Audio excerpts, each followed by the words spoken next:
तुम लोग मेरी रोटी पर पलते हो और मुझे ही आंखें दिखा रहे हो। गांव के किनारे एक छोटी सी झोपड़ी थी। टूटी हुई दीवारें, छप्पर से टपकता पानी और अंदर बैठा था एक थका हुआ आदमी, रघु।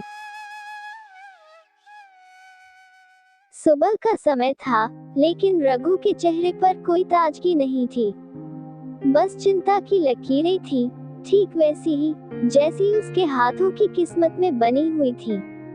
सुधा, रघु की पत्नी, चूल्हे के पास बैठी थी, लेकिन बर्तन लगभग खाली थे। सुधा धीरे से, आज फिर कुछ लाए हो रघु? घर में आटा भी खत्म होने वाला है। रघु ने अपनी नजरें झुका ली। पूरा दिन खेत में खटता हूँ सुधा, लेकिन दयानिधि मालिक बस 2 वक्त की रोटी जितना ही देता है। तभी कोने से एक मासूम आवाज आई। बाबा, आज स्कूल नहीं जाऊं क्या? मेरी किताबें भी फट गई हैं। रघु का दिल जैसे टूट गया। उसने अपनी बेटी की तरफ देखा। जाओ बेटी, पढ़ाई मत छोड़ना। शायद तुम्हारी किस्मत हमारी जैसी ना हो।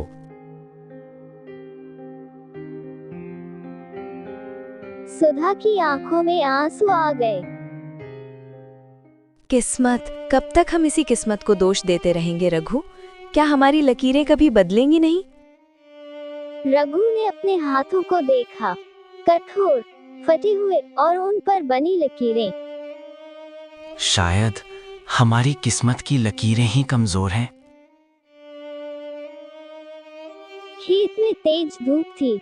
रघु पसीने से भीगा हुआ काम कर रहा था। तभी पीछे से एक कड़क आवाज आई। अरे रघु, हाथ क्यों रोक दिया? पैसे मुफ्त में नहीं देता मैं। नहीं मालिक, बस थोड़ा थक गया था। थक गया था? अगर काम नहीं कर सकता तो किसी और को रख लूंगा। याद रखना, यहाँ दया नहीं, काम चलता है। रघु चुप रहा, क्योंकि उसके पास जवाब नहीं, मजबूरी थी। शाम को जब रघु घर लौटा, उसके हाथ में बस थोड़े से अनाज थे। सुधा ने देखा और समझ गई। इतनी मेहनत के बाद बस इतना ही? रघु चुप रहा, फिर धीरे से बोला। लगता है हमारी किस्मत सच में बदलने वाली नहीं। तभी गुंजा ने मासूमियत से कहा। बाबा, मास्टर जी कहते हैं कि मेहनत करने वालों की किस्मत जरूर बदलती है। रघु हल्का सा मुस्कुराया, लेकिन उसकी आंखों में दर्द साफ था, मन ही मन। काश ये सच होता।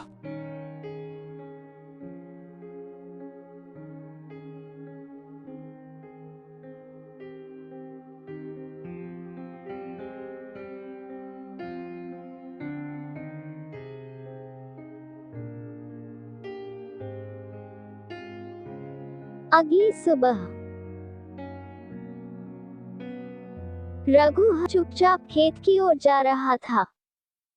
रास्ते में उसने देखा कुछ बच्चे हंसते खेलते स्कूल जा रहे थे। उनमें उसकी बेटी गुंजा भी थी, लेकिन आज वो चुप थी, सिर झुकाए।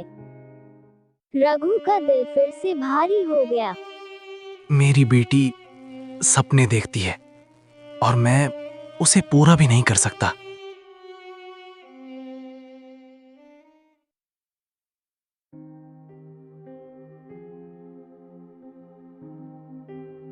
आज दयानिधि पहले से ज्यादा गुस्से में था। अरे रघु, जल्दी जल्दी काम कर। आज शहर से मेहमान आने वाले हैं, खेत चमकना चाहिए। रघु बिना कुछ बोले काम करने लगा। तेज धूप, पसीना और कमजोर शरीर। अचानक रघु का पैर फिसला और वो जोर से जमीन पर गिर पड़ा। उसके हाथ में चोट लग गई। लेकिन दयानिधि को कोई फर्क नहीं पड़ा। ड्रामा मत कर, उठ और काम कर, नहीं तो आज की मजदूरी भी काट लूंगा। रघु ने उठने की कोशिश की, लेकिन इस बार शरीर ने जवाब दे दिया। तभी पास खड़ा एक बूढ़ा आदमी सब देख रहा था। शांत चेहरा, आंखों में गहराई। वो धीरे धीरे रघु के पास आया।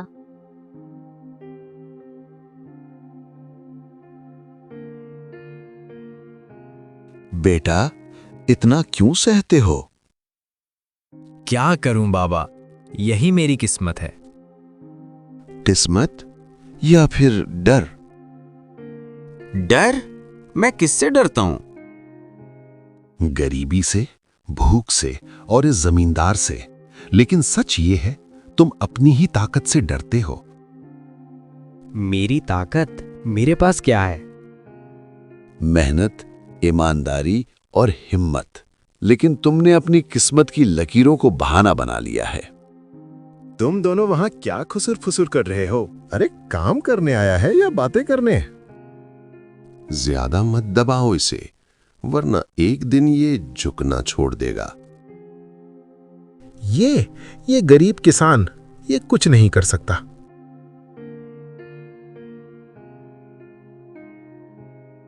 रघु ये सब सुन रहा था। उसका दिल जल रहा था, लेकिन पहली बार अंदर कुछ बदल रहा था। शाम को रघु घर लौटा। आज वो पहले जैसा नहीं था, कुछ सोच में डूबा हुआ। क्या हुआ रघु, आज चुप क्यों हो? अगर इंसान अपनी किस्मत खुद बदल सकता हो तो?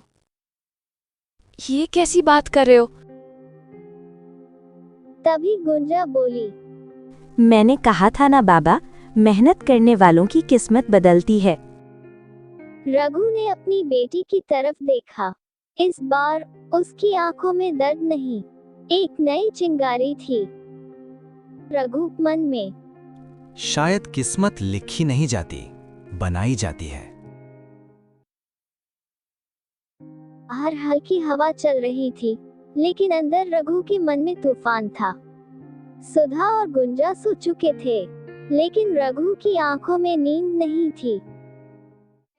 क्या सच में मैं अपनी किस्मत बदल सकता हूं, या फिर ये बस एक सपना है?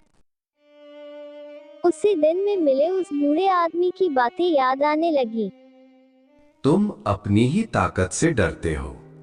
रघु ने गहरी सांस ली और पहली बार उसने खुद से सवाल किया, अगर मैं कोशिश भी ना करूं तो क्या मैं जिंदगी भर ऐसे ही जीता रहूंगा? अगली सुबह आज कुछ अलग था। रघु खेत की ओर नहीं जा रहा था, बल्कि वो सीधा दयानिधि की हवेली की तरफ बढ़ रहा था।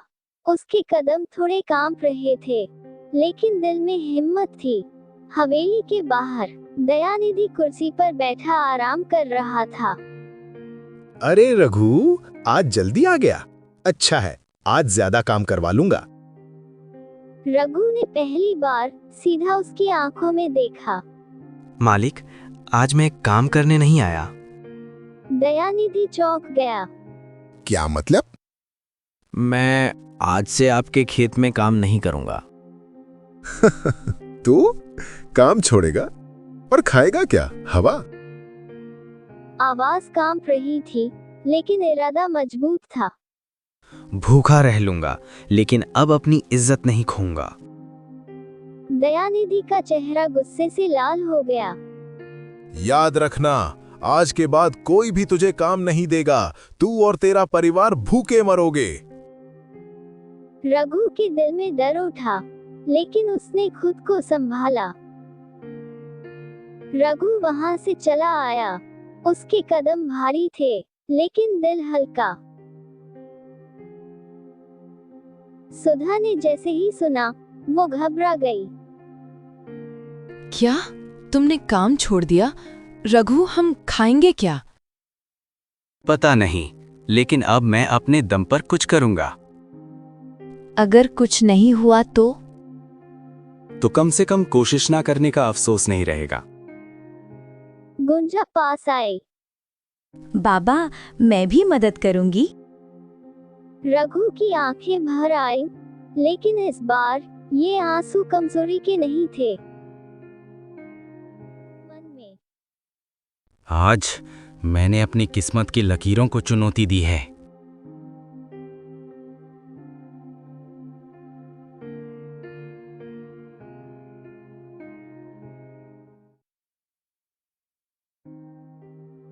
सुबह की पहली किरण आई, लेकिन आज रघु के घर में चूल्हा नहीं जला।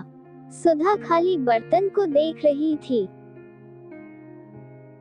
रघु, घर में राशन बस कुछ ही दिनों का बचा है। रघु ने गहरी सांस ली।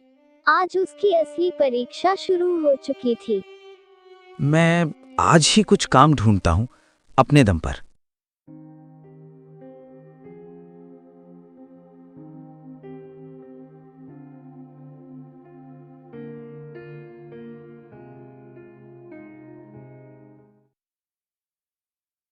गांव का बाजार। रघु हर दुकान पर गया।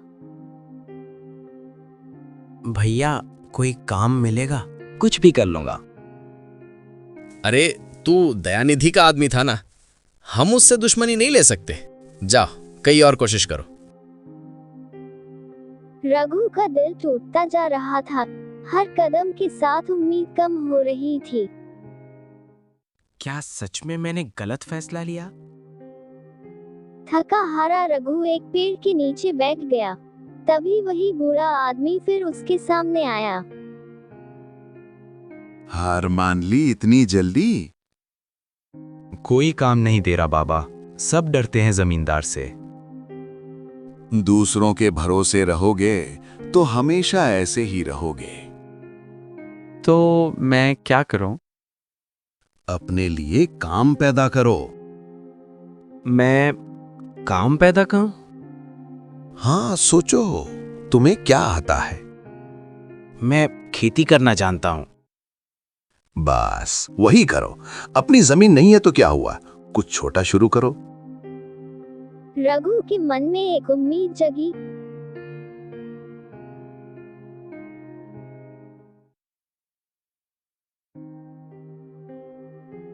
रघु ने सुधा को सब बताया। लेकिन हमारे पास तो जमीन ही नहीं है।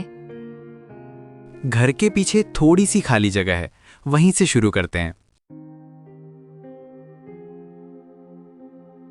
अगले ही दिन सुबह होते ही रघु और सुधा काम में लग गए।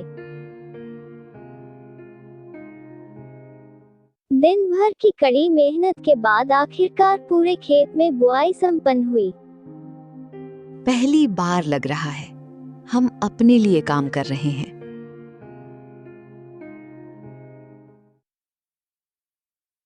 तीन दिन बाद पूरे खेत में नन्हे नन्हे बीज उगाए। अगले ही दिन वो चुपचाप अपने छोटे से खेत की तरफ गया। मिट्टी के बीच से छोटी छोटी हरी कोपलें बाहर झांक रही थी। रघु की आंखों में चमक आ गई। सुधा, गुंजा, जल्दी आओ। बाबा, ये पौधे निकल आए। सुधा, आंखों में आंसू लेकिन चेहरे पर मुस्कान। इतनी जल्दी? ये हमारी मेहनत का पहला फल है। अच्छा, अब ये खुद का काम करेगा। इससे लगता है कि ये मुझसे बच जाएगा। दयानिधि गुस्से में पैर पटकता हुआ गांव के अजय और वीर के पास पहुंचता है। उसे देखकर साफ लग रहा है कि वह किसी बड़ी साजिश के मूड में है। तुम दोनों को मेरा एक काम करना पड़ेगा। आज रात को कैसे भी करके रघु की सारी फसल बर्बाद करनी है तुम दोनों को। अगर ये काम नहीं हुआ तो तुम दोनों का भी अंजाम अच्छा नहीं होगा। दोनों एक दूसरे को देखते रह गए, मगर डर की वजह से कुछ बोल नहीं पाए। दयानिधि नोटों की गड्ढ के सामने पटकता है। ये रुपए मैं यहीं रखकर जा रहा हूं। याद रखना, सुबह होने से पहले काम पूरा हो जाना चाहिए, वरना तुम दोनों अपनी खैर मनाना।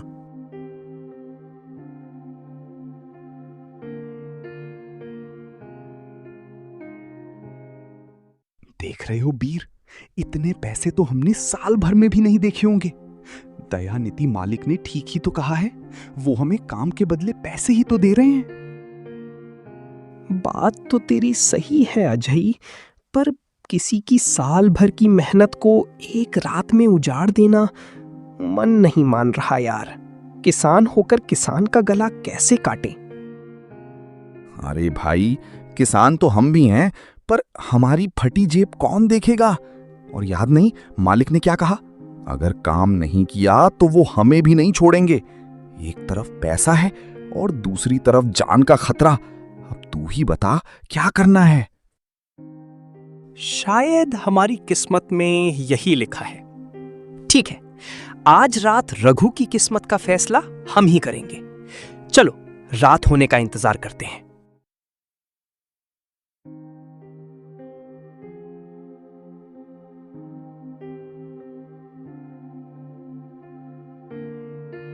रात के सन्नाटे में जब सब सो रहे थे, तब अजय और वीर चुपचाप रघु के खेत की तरफ जा रहे थे।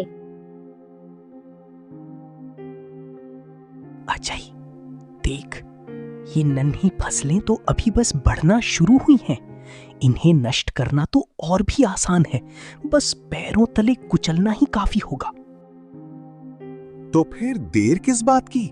अपनी लाठी से इन पौधों को कुचलना शुरू कर और पैरों से इन्हें मिट्टी में मिला दे। जितनी जल्दी काम खत्म होगा उतनी जल्दी हम यहां से निकल पाएंगे। बेचारा रघु, कितनी उम्मीद से उसने इन्हें बोया होगा। एक ही रात में उसकी सारी उम्मीदें मिट्टी में मिल जाएंगी। अरे अब रघु का दुख मनाना छोड़। अगर दयानिधि को पता चला कि हम यहां खड़े होकर बातें कर रहे हैं तो वो हमारी खैर नहीं लेगा। जल्दी कर, पौधों को रौंदना शुरू कर।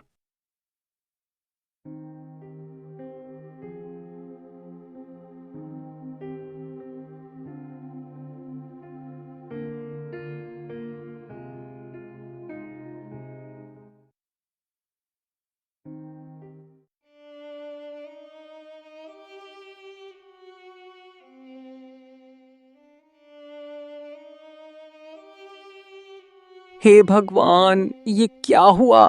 ये मेरा फसल किसने नष्ट कर दिया? अब मेरा क्या होगा? मैं कैसे अपने घर परिवार को चलाऊंगा? अब मैं क्या करूं? थोड़ी ही देर में रघु के रोने की आवाज सुनकर गांव के कुछ लोग आ जाते हैं। सुरेश कहता है, रघु, ये किसने किया? ये तो बहुत ही बुरा हुआ। अरे किसने और? ये जमींदार का ही काम हो सकता है।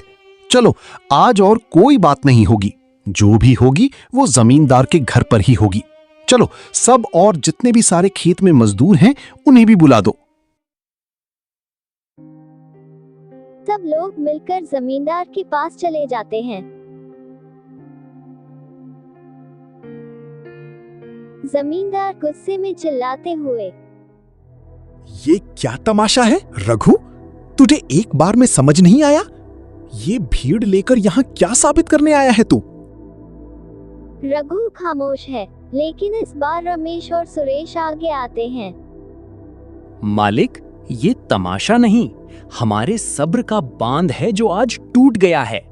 आज हम यहाँ हाथ जोड़ने नहीं, अपना हक मांगने आए हैं। हक?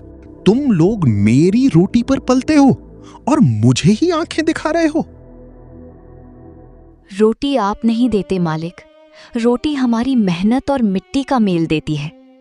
आप तो बस उस मेहनत की कीमत तय करते थे, पर आपने जो कल किया वो सिर्फ फसल नहीं उजाड़ी, आपने एक गरीब के सम्मान और एक बच्ची की उम्मीद को कुचला है। हमारी उम्मीदें भी तो फसल जैसी ही होती हैं मालिक, उन्हें मत उजाड़िए। लोग एक साथ आगे बढ़ते हैं। जमींदार पहली बार डरता है और पीछे हटता है। मालिक, आज फैसला होगा। या तो आप हमें इंसान समझेंगे या फिर आज से आपका एक भी खेत नहीं खुदेगा। हम सब जा रहे हैं गांव छोड़कर। देखते हैं आपकी खेत की फसल कौन उगाता है। जमींदार चारों तरफ देखता है। हर चेहरे पर डर की जगह अब एक आग है। उसे अपनी गलती और अकेलेपन का एहसास होता है। ठहरो, रुको सब। वह सीढ़ियों से नीचे उतरकर रघु के पास आता है और अपना सिर झुका लेता है। रघु, आज पहली बार मुझे एहसास हुआ कि असली ताकत डराने में नहीं, साथ चलने में है। मैंने जो तुम्हारा नुकसान किया उसका पूरा हर्जाना मैं दूंगा, और सिर्फ रघु को नहीं, अब से पूरे गांव को उनकी मेहनत की सही कीमत मिलेगी। मैं माफी चाहता हूं। गांव वालों में सन्नाटा छा जाता है। फिर धीरे धीरे सबके चेहरों पर संतोष की लहर दौड़ जाती है। हर्जाना तो मिट्टी भर देगी मालिक, बस आगे से किसी गरीब की मेहनत को पैरों तले मत कुचलना, क्योंकि गरीब का सर झुक सकता है पर उसका हौसला टूटा तो फिर कोई उसे जोड़ नहीं पाएगा।